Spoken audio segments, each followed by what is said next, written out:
Celtic are a powerhouse in Scottish football. They've won a staggering 53 league titles alongside 21 league cups. But in Europe it's a different story, as they have crashed out of the Champions League, finishing rock bottom of their group. In fact, they haven't won any European silverware in over 50 years. But today, guys, we're going to change that, as I have become Celtic's brand new manager with the sole purpose of making them the world's best club. But by now you should know me, this is not going to be that simple. I have taken Celtic out of the Scottish Premier League and put them into the Premier League alongside their biggest rivals, Rangers. We all know Celtic can do it in Scotland, but can they do it in England? I guess we're going to find out, as this is the starting 11 we've loaded into with Celtic. And honestly, guys, no disrespect intended when I say this, I was honestly expecting a lot worse. I mean, they got players like Furuhashi, Matt O'Reilly, Cameron Carter-Vickers, and also Callum McGregor. They're actually kind of stacked. It's also not as old of a team as I thought. Only 5 players out of the 36 in the entire squad are over 30 years old.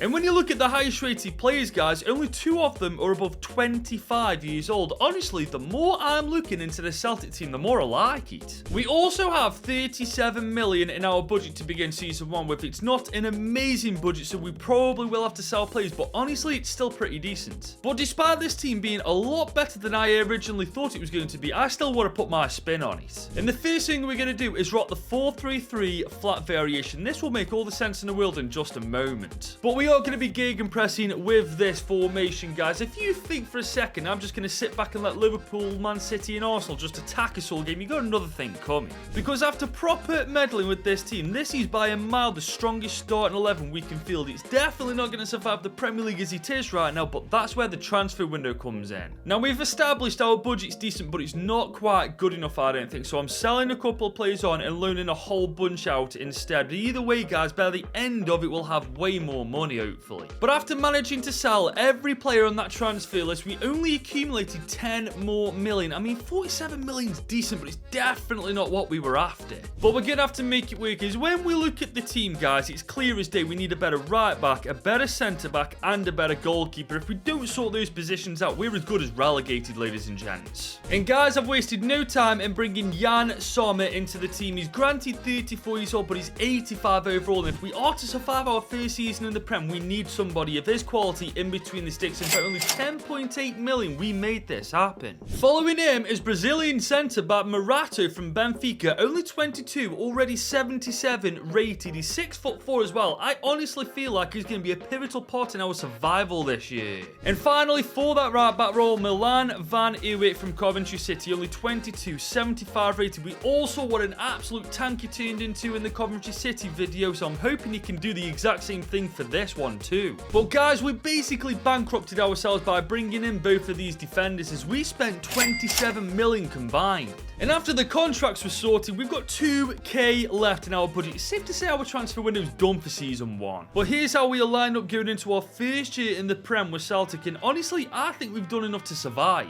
I mean, majority of our best players, as I've already said, aren't even over 25 years old yet. So if you think they look half decent now, just wait until the end of season 1, ladies and gents. And this is exactly what I'm talking about. Look at the state of this team, man. That midfield trio is actually pretty goddamn deadly, man. Matt O'Reilly and Atarte especially. The stats don't look bad either, guys. Matt O'Reilly is our top goal scorer, 19 goals, 14 assists from the centre midfielder position. Jesus, he's on Yaya Toure levels right now. Maida's done well, Furuhashi's done well, Palmer's done well. Palmer's got up to 80 rate. Jesus, what happened to him this season? And one thing I overlooked, the team morale is very goddamn promising right now. I don't think we've done anything spectacular. A mid-table finish. I just want to finish above Rangers, man. I feel like if we can do that, that's a good start for season 1. I'm actually in disbelief, guys. We are top 6 in season 1 with Celtic. Like, how the hell have we done that? I mean, Rangers finished 13th, so we definitely finished above them, and it's annoying that Chelsea actually finished 12th in the Premier League this season too. How is FC 24 actually somewhat realistic? But my god, ladies and gents, 5th 5th in the Prem. I'd have just been happy to finish above Rangers, but we've got Europa League football next year. We also made the FA Cup final, just losing out to United. But we have beaten Brighton in the Carabao Cup final. What in God's name is going on in season 1? What are they feeding these players? But guys, I'm looking through the UCL group stages and I'm not seeing Celtic anywhere. Maybe when I swapped Rangers and Celtic with Sheffield United and Burnley, this was swapped as well. But my days, guys, this team got top 6 in season 1. I'm willing to bet Jan Sommer had a lot to do with that. Now, I very rarely do this, but I'm doing it to a proven point. Jan Sommer was joint 4th in the most clean sheets this season, man. That is actually insane when you think about it. But there is some bad news. We are now in the Europa League next year, and honestly, with the team how it is right now, even though we got top 6 this year, I'm willing to bet that this was a one-off season. And I'm also willing to get our budget isn't going to match this season's accomplishments. So next year, we are going to have to be very goddamn tactical on what we do to improve this team if we don't want to get our backsides handed to us in the Europa League. But guys, I'm happy to say I'm very wrong. 146 million has been given to us by the board in season 2. Oh my god. Then again, it does actually make sense. I think I know why they've done this. It's because they want me to beat Rahman in this race to 100,000 subscribers. So if you're enjoying this video right now, help me out a bit. Leave a like on it and smash that subscribe button. Help me beat Rahman to 100,000 subs. But back to the team, guys. I feel like for the most part, this team should be left alone, to be honest. I mean, our front three definitely are getting left alone. They all bagged over 20 goal contributions last year. But we do need to replace Jan Sommer. This was to be expected. He was only a short-term solution to a long-term problem, remember. I also think a better left-back than Taylor wouldn't hurt, and also a couple of better midfielders than McGregor and Hatate. Apart from that, guys, I'm happy to leave the rest of the team as it is. But if I'm bringing a keeper in, I want an absolute monster in goal. Georgi Mamardashvili from Valencia. He's 23 years old, 83 rated, 6'6". Guys, we've got to bring him to Celtic. And following him is Bradley Locke from Stade Brestois, 29, 22, 78 rated. He's already better than our current left back, so this one just makes sense, really. And just like that, guys, for the combined total of 61.5 million, we've got our goalkeeper and left back position sorted out. And that leaves us 79 million to spend on 2 new midfielders. The Celtic board of directors are absolute G's, aren't they? Now, the first midfielder I'm going for is Sergi Dardar from Mallorca, 30 years old, 82 rated. He's a very good player and he's got a bit of experience, and I feel like this Celtic team could do with a bit of that now. And following him is Tion Koopman, as he's 26, 83 overall, and his contract is running out. And I'm not even going to say it this time because we all know what I'm thinking. And that is our transfer window business done and dusted. For 56.5 million, we've signed both of these players, but business elsewhere this season is just about to begin. Because we are indeed in the Europa League in Group A alongside Sevilla, FC Midtjylland and HJK Helsinki. The big question is though, are the 4 signings we've made going to make a massive difference to this Celtic team and prove to everybody that they are a top dog in English football, or are they going to prove that Celtic were a one-season wonder in season 1? Well, it's safe to say we're not a one-season wonder, guys. We are second in the Premier League in our second season in it. I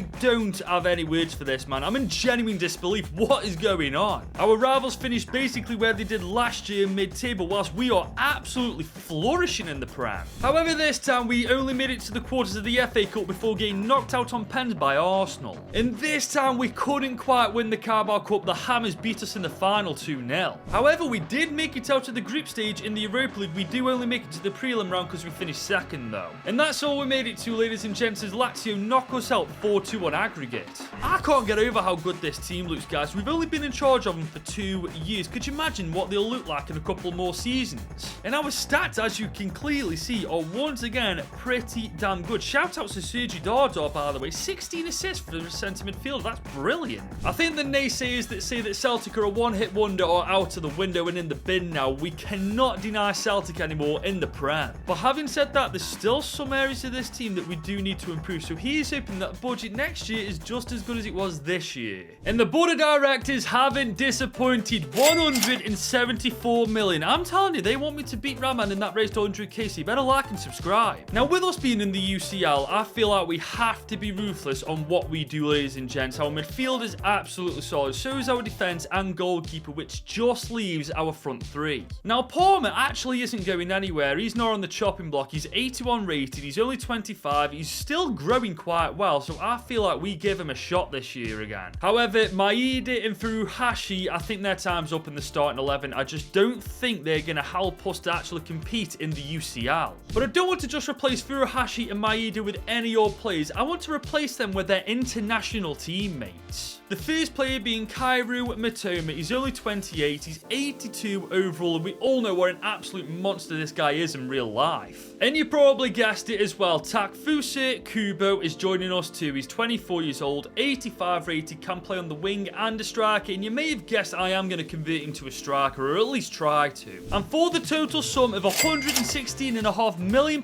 we signed both of these players to Celtic. But I've messed up with Kubo, guys. It'll take him 219 weeks to become a striker. I mean, I could understand if he was a centre-back, but he's a right winger, for God's sake. They're not too dissimilar. I mean, we could stick with Furuhashi for a season, but I don't think he's going to cut it in the UCL. However, we do have 45 million to spend, so we could use this to bring in a striker. It's going to be hard to bring in a Champions League standard striker, but this is what we've got to work with. But I found Jonathan David. He's 25, 83 rated, got some very good stats, and he's worth between 46 and 37 million. I think we can make this happen, you know. So initially, I am going to start off very cheeky. I'm going to offer 38 million. I don't know whether they're going to go for that. They've actually gone for that. Moisey, you absolute mug. You could have got way more for him. And there he is, ladies and gents, in the Celtic kit. I mean, it's all worked out quite well in the end. We've actually got an entirely new and better front three. And as you can see, guys, I've converted Mitoma to a left wing. He's gone up 1 overall already. I mean, this is a great signing altogether, isn't it? I just hope he can help us do well in the UCL, as we're in Group H alongside Juve, Benfica and FC Midtjylland, and honestly, I'm willing to bet we make it through to at least the round of 16. However, in the Premier League, it's not looking so good to begin with. We're 3 games in and we are 14th. I know it's only 3 games, but realistically, with the team we've got, we should be winning all 3 games. I mean, look at how good this goddamn team is. There will still be naysayers that say that the last 2 seasons were lucky, but I'm hoping that the 3rd time we do it, we can shut them right up. But they're going to have the last laugh this time, as we finished 6th in the Premier League. Ironically, our worst actual finish with the best team we've ever had. I mean, granted, we're only 1 point away from being 5th and 6 points away from being 4th, but we've got to be doing better than this. We also this time only made it to round 5 of the FA Cup before succumbing to Leicester City on pens. And Liverpool knocked us out at the Carabao Cup in the quarters. This just isn't looking good, is it? It really isn't looking good. We aren't even through to the round of 16 in the UCL. Benfica are joint top with Juve. At the very least, we do go to the Europa League, though. But we only made it to the round of 16 before Chelsea bit us on penalties. Oh my God, season 3 can well and truly get in the bin. But then again, Mamardashvili's picked up an anterior cruciate ligament injury. Who knows how long he's been out for? This might explain quite a lot, you know. But to be fair, the stats aren't even that good. Kubo's our best player this year by a mile, 32 goal contributions in 51 games. But Mamardashvili is still out for 4 months, remember, guys, so next season we'll probably have to bring in a temporary replacement. On top of that, maybe a new left back's on the cards. Loco is by a country mile the weakest link in the team now, and if we are to do better next year, we've got to be ruthless from now on. But guys, we're beginning the new season and we are not messing around. The first thing I've done is sorted out a short-term replacement for Mamardashvili in goal. I've signed 35-year-old Yasin Bono on a 2-year deal. I know that he's in his mid-30s, but I'm hoping that by the time his overall starts to dwindle, Mamardashvili will be back in action. And we did spend over £5.5 million on him, which leaves us 118 in our budget to bring in a left back. And guys, I'm not pulling any punches. If we're going to replace Loco with a left back, he's got to be one of the best in the world at this point. I'm bringing in the big guns, guys. Theo Hernandez from Madrid. He's 28, 88 overall. He's worth a maximum of 108 million too. I absolutely feel like we can make this deal happen. And guys, that is exactly what I've been able to do. Is we've spent a whopping 105 million on him. And just look at the state of this team now, guys. Our weakest players are all 84 overall. That's how good we've become now. So you better believe I'm expecting total domination in the Conference League, as we are in Group D alongside Besiktas, Sturmgrass and Hibernian. I'm very thankful though that Mamardashvili's back in just over a month, because Yasin Bono's already gone down by 1 overall. I'm just hoping for a better performance than last year, man. If we have a repeat of Season 3, we are absolutely muddied. But thank Thankfully, we did way better than last year's. We were only 4 points off actually winning the title. But the most important news of the day, we finished 6 points clear with Tottenham Hotspur. I don't know why I'm calling them Tottenham Hotspur all of a sudden. The bottle jobs, I need to get out of that. However, we only made it to round 5 of the FA Cup. And we got knocked out by Villa in round 3 of the energy drink competition. Domestically, it isn't looking good, is it? But just as I suspected, we dominated the group stage. And honestly, I'm definitely expecting us to win this competition. And that is exactly what we've done. We've beaten Sevilla 4-3 in the final. Jesus, we didn't make it easy for ourselves though, did we? But I'm not going to complain all that much because look at this team going into Season 5. Oh my God. It's actually got me curious where the hell we actually need to improve it because I'm actually stumped right now. And just look at Kubo, man. 39 goals, 14 assists in 55 games. This guy was worth every single goddamn penny we spent on him. But speaking of money, with the amount we're going to get next year because of this season's success, it comes back to that question, what the hell are we going to do with it with the team looking this goddamn good? I mean, even the bench is stacked with quality at this point. I feel like we just have to see what the budget is first, and then we're going to have to take it from there. And it just so happens this budget is the highest it's been so far, 230 million. The good news is, though, I've thought about it, and I know exactly what we can do with this. We need a better second choice keeper than Bono. I know I have bought keepers left, right, and centre in this video, but they've all been short-term solutions to a problem. This time, however, we go for somebody a little bit younger. We also need someone better in the midfield than Sergi Dardor. He's 33, and as you can see, his stats are going down, so this one just makes sense. And as you can see, guys, there's only 4 centre-backs in the entire squad, and only 2 of them are actually good, so I feel like a backup centre-back is definitely something we should invest in. So whilst last season I was terrified of what we were going to do with this money, thankfully I've worked it all out, and everything kind of makes sense now. So starting back to front, guys, Martin van der Voort is the second choice keeper I'm going for. He's 6'4", 25, 83 overall. He just looks like a good player, doesn't he? And following him is Baludi from Marseille. He's 6'2", 28, 82 rated. He can do a job as a second choice centre back. And there we go, guys. For the combined total of 56 million, we've sorted 2 transfers out. We just need to bring in a starting 11 centre midfielder now. And I found the perfect player, Orkun Koku from PSG, 26, 86 overall. And let's be honest, it never hurts to weaken one of the biggest threats to us in the UCL. And that concludes our business for Season 5. As for 90 million on the dot, we have signed Koku on a 5-year deal. But business elsewhere this season is once again just about to pick up, because we are once again back in the Champions League, this time in Group G alongside Real Madrid, Wolfsburg, and Braga. And I swear to God, if we get grouped again, I'm going to go nuts. Because let's be honest, guys, this team is beyond ridiculous at this point. We shouldn't just be winning the Champions League this year. We should be winning every single competition we're in. But apparently the lads didn't get that memo, as we finished 3rd in the Premier League this season, 9 points behind the champions, Manchester United. But at least we're not in Rangers' position. Whilst we're in the Champions League, they're fighting bloody relegation. But saying that, guys, we got knocked out in the semis of the FA Cup, whilst Rangers actually made it to the final. Oh, surely to God, there's no way they beat Man City. They almost bloody did. Oh my God, fair play to them. And we once again made a Carabao Cup to lose in the final. We're actually becoming Tottenham Hotspur, aren't we? But this time in the Champions League, it's good news. We topped Group G with flying goddamn colours, and we cruised to the knockouts. And that's where we just about beat Inter in the round of 16. But we slapped Arsenal in the quarters. We could be playing Juve, Monaco, Napoli. I'm not too certain I want to be playing Monaco, considering they've just knocked PSG out.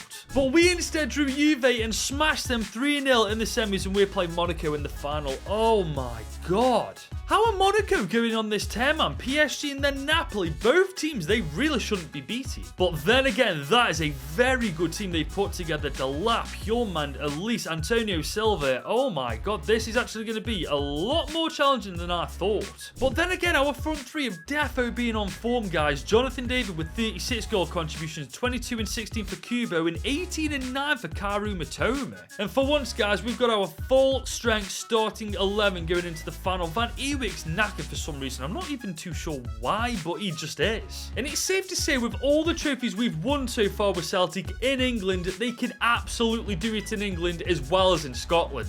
But the next 90 minutes will answer the biggest question. Can they do it in Europe, guys? Can we beat AS Monaco to make Celtic the best team in the world? Here come the AS Monaco, though, early in the first half. We've already seen that they've got a very, very solid team, so we can't take them for granted. What a tackle, Koku. But here comes Tafusa Kubo. Oh, my God. Look at him go. We're going to cut inside with him. We're going to try and pull it back. David's on the ball, and he's made it 1-0 just like that. 14 minutes in. We've already taken a league in the UCL final. Monaco, despite having a good team to be fair to them, need to wake up. Literally our first attack of the game. We come down the right hand side with the speedster Kubo, and Jonathan David's never missing from that position, is he? It's ironic that not long ago I actually played against Celtic in the UCL final and wondered how the hell they got there. Having managed them now, I can kind of understand why. Here we go with Theo Hernandez. We're going to go back. What? Oh my God! How the...